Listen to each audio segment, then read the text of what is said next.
চতুর্থ যে চাহিদাটা থাকে, অনেক সময় অনেকের এই চাহিদা থাকে যে আমি একা একাই সব করছি, কেউ আমাকে একটু সাহায্য করার নেই।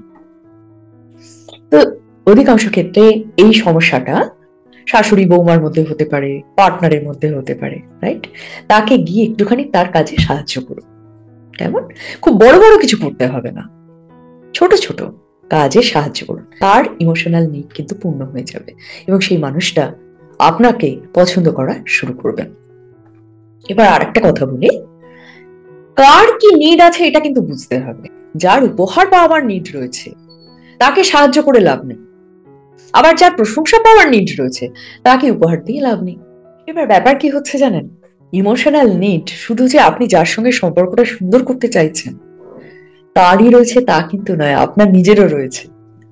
তাই নিজের ইমোশনাল নিডটাকেও চিনুন এবং আপনার কাছের মানুষদের সাথে সেটাকে কমিউনিকেট করুন যে তুমি যখন এইটা করো আমার খুব ভালো লাগে, তুমি যখন আমার প্রশংসা করো আমার খুব ভালো লাগে, তুমি যখন আমাকে ওই উপহারটা দাও আমার খুব ভালো লাগে।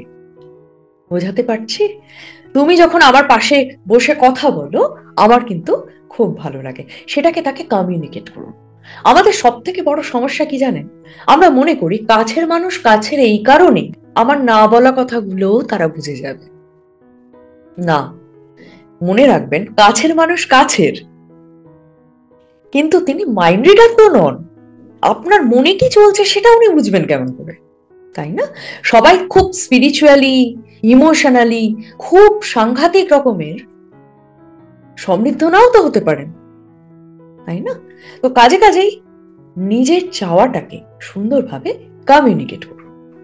দেখবেন আপনি যখন তাদের ইমোশনাল নিড ফুলফিল করছেন এবং ফুলফিল করার জন্য যত্ন নিচ্ছেন, তারাও কিন্তু আপনার ইমোশনাল নিড ফুলফিল করার জন্য যত্ন নেবেন।